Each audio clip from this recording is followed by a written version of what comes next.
Bonjour à tous, je suis aujourd'hui avec Cornelia Gauthier, médecin qui a sorti un livre, je vous laisse découvrir, c'est Comment les synchronicités ont changé ma vie. Bonjour Cornelia, Bonjour. il y a une phrase clé quand même du livre qui est Nous sommes le 1er janvier 2023 et je suis pleinement guérie. Parce qu'en fait, tu as traversé des épreuves importantes et notamment celle de la douleur physique, psychique bien sûr, mais là on Ah parle oui, de physique. Et pendant, je crois, plus de 10 ans, hein, oui, oui, tu as été malade. Et tu as fait un parcours très très long, un véritable chemin initiatique, un véritable parcours initiatique, comme tu le dis toi-même. Et oui.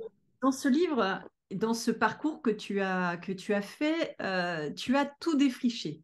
Mais ce que j'ai trouvé intéressant, c'est que le livre, tu l'as écrit en 2021, alors que tu étais encore en pleine douleur. Et donc, tu es parti de ce livre-là qui parle de rétrocausalité. Donc, il y a des interventions d'ailleurs de Philippe Guimand, le physicien Philippe Guimand. Il s'agit de trois personnes quand même qui étudient la question. Nous sommes quand même en mesure de créer les synchronicités nous-mêmes en se projetant depuis le futur dans le présent.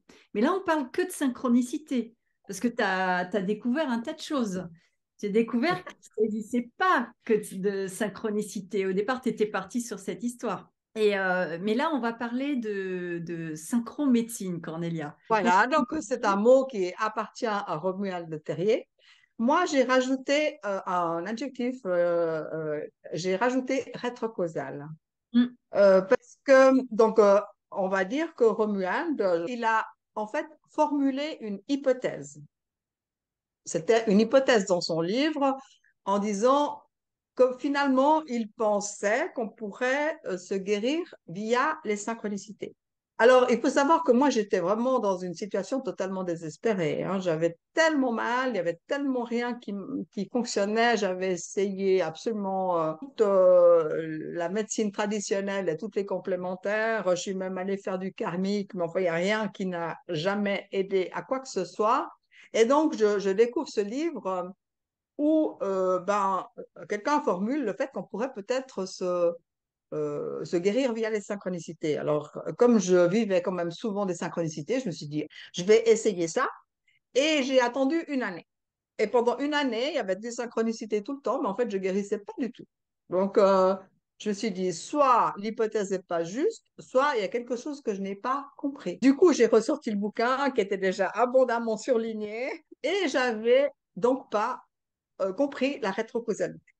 oui, c'est Parce ça. que là, on entre dans la problématique du temps, c'est-à-dire le temps qui, selon les physiciens, n'existe pas. Alors, c'est tellement compliqué quand on nous dit que le temps n'existe pas et qu'on sait très bien que, d'abord, on existe, et puis que hier, aujourd'hui, demain, c'est pas la même chose. Donc, c'est très perturbant, cette histoire du temps. Je me suis cassé le nez là-dessus pendant 10 ans, en tout cas, en disant, mais je comprends pas cette histoire. Moi, je suis pas physicienne, donc je ne peux pas comprendre ce langage de physique quantique.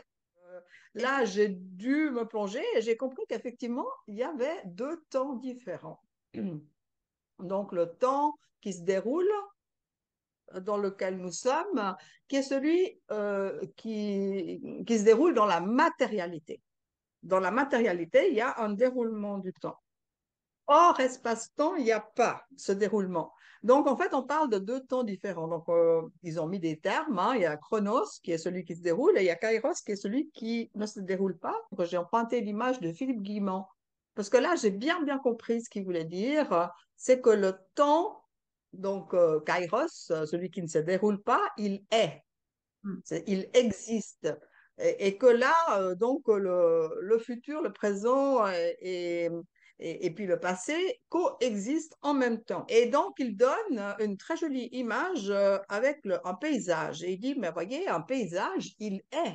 Il est comme ça. Il était comme ça hier, il est comme ça aujourd'hui, jusqu'à nouvel avis, il sera comme ça demain. Donc, il est, mais il y a des chemins, il y a des routes, et vous, c'est vous qui allez circuler dans ce temps, dans ce paysage. C'est pas le paysage qui défile. Et j'ai compris, en fait, l'illusion dans laquelle nous sommes, parce que quand nous sommes dans un train, et que le train va à toute vitesse, on a l'impression que c'est le paysage qui défile. Alors que le paysage, il bouge pas, c'est nous qui bougeons. Et c'est exactement la même chose qui se passe avec cette histoire du Kairos. Le temps est là et à nous de bouger. Donc, la rétrocausalité, ça veut dire qu'on va bouger pour revenir du futur dans le présent, peut-être même dans le passé. Mais on pourrait aller ailleurs. La rétrocausalité, c'est pas juste le temps qui s'inverse, c'est juste un temps dans lequel nous pouvons nous déplacer dans ces différents temps. Et j'ai dit, mais attends, moi je fais comment pour aller dans le futur parce que je sais pas, à part les films de science-fiction, mais je ne sais pas comment on fait pour aller dans le futur. Je suis restée quand même plusieurs semaines avec ce questionnaire. Alors là, j'ai envoyé une question à l'univers. Je ne sais pas qui hein, je ne sais pas. C'est l'univers pour moi. J'ai dit, là, il faut m'aider parce que vraiment, je ne vois pas comment je peux faire. Après, je me suis dit, bon, je vais arrêter de réfléchir, ça ne sert à rien. J'ai lâché prise. Je me suis plongée dans un roman. Et tout à coup, il y a eu une intuition comme ça qui est venue avec cette fameuse phrase. Il faut savoir que donc nous étions le 20 octobre 2020. Ça faisait déjà une année que j'avais lu le bouquin de Romuald, mais là, je le relisais. Et donc, ce jour-là, le 20 octobre 2020, j'entends, je comprends.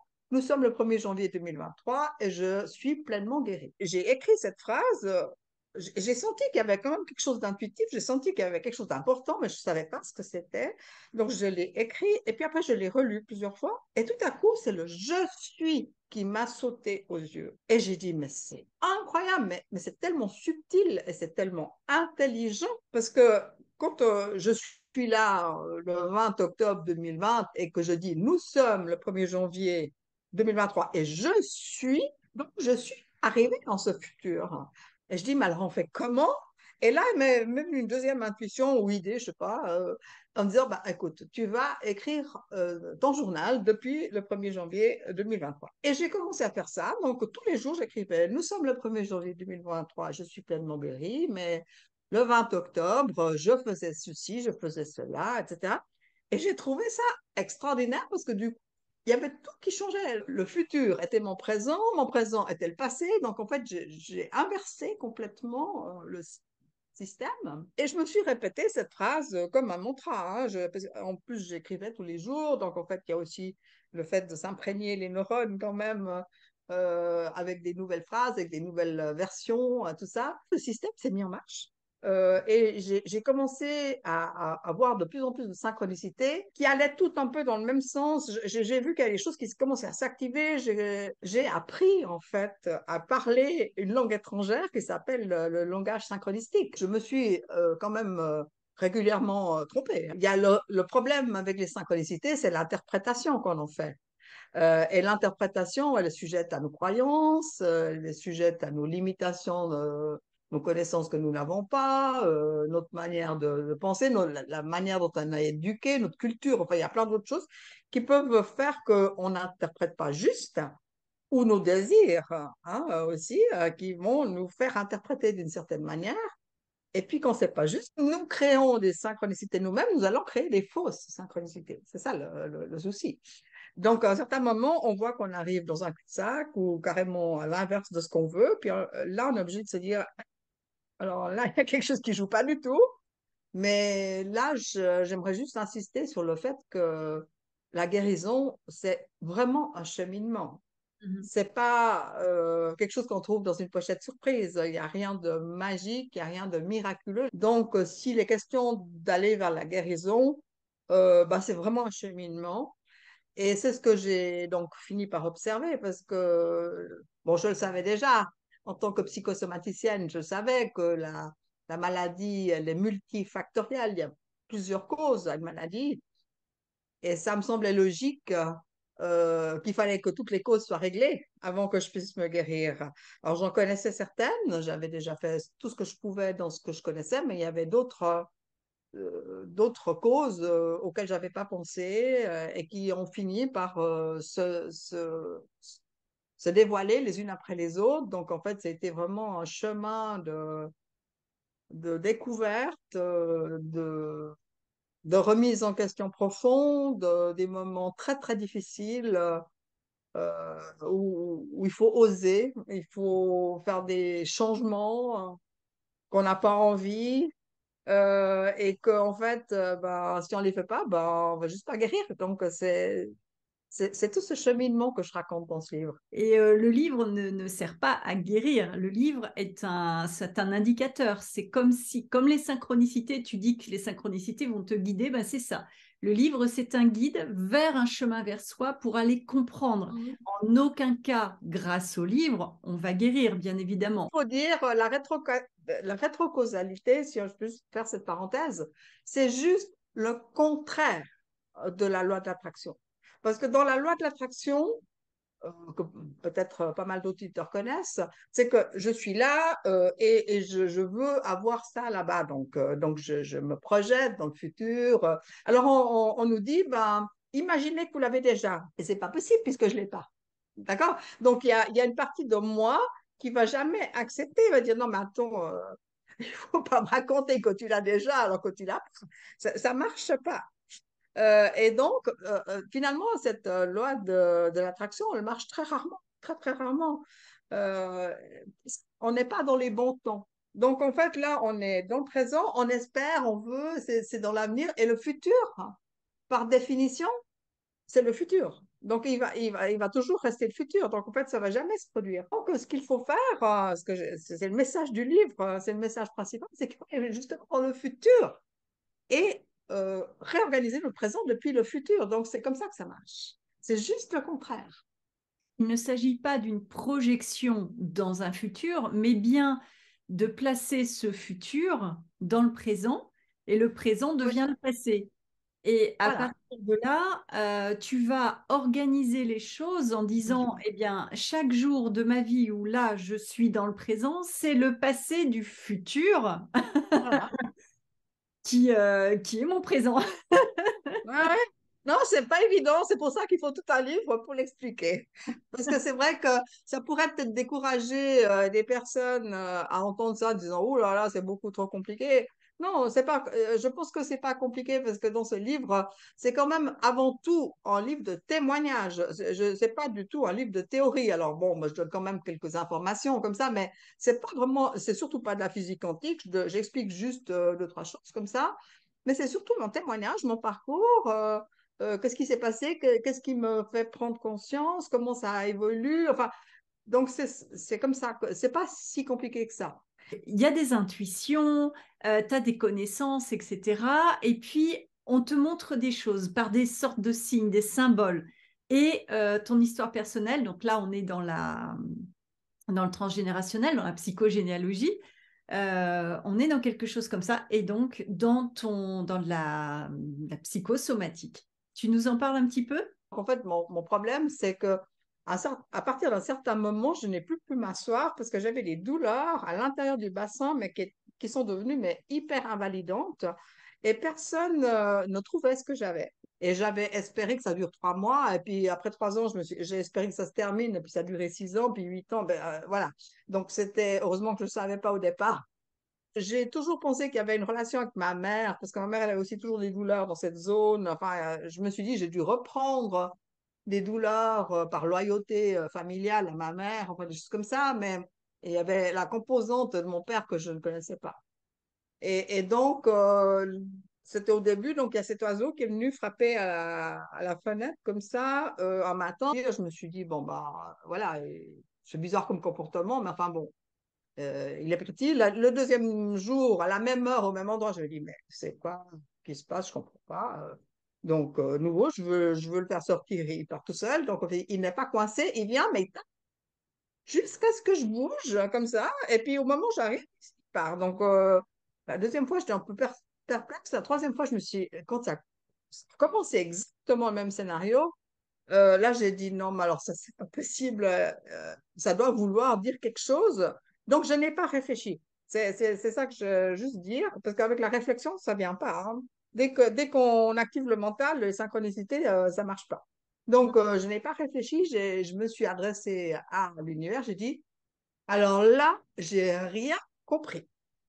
Merci de me dire. Et là, c'est venu de nouveau. Avec une intuition, c'est venu Paul. Je dis, quoi, Paul? Mais quoi? Alors, je connais un seul Paul. Et donc, j'ai pas compris, ce qui fait que 2 jours après, il y a quelqu'un qui m'a téléphoné, j'ai posé des questions sur Paul et j'ai eu les informations, donc vous trouvez dans le bouquin. Mais c'est impressionnant quand même tout ce que ça a été activé pour qu'on vienne me dire d'où ça venait, parce que c'était des informations que je n'avais pas. C'est ça. Et ce qui revient à la maladie, où tu dis, évidemment, ce sont des causes plurifactorielles, et tu as dû mettre en place un tas de choses. Tu as dû perdre du poids, tu as dû guérir de la stéatose, parce que je l'ai noté celui-là, parce que là, je me suis dit, je suis pas médecin, donc je connais pas la stéatose hépatique.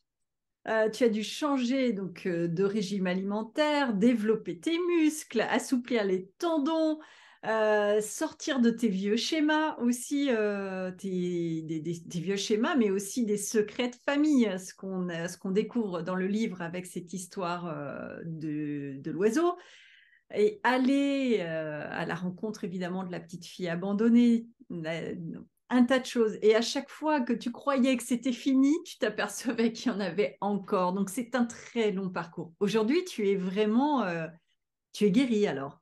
Donc, aujourd'hui, je suis totalement guérie. Je vais quand même rajouter quelque chose d'assez important aussi pour les auditeurs de l'entendre. Il me reste des douleurs séquelaires, donc qui sont des séquelles.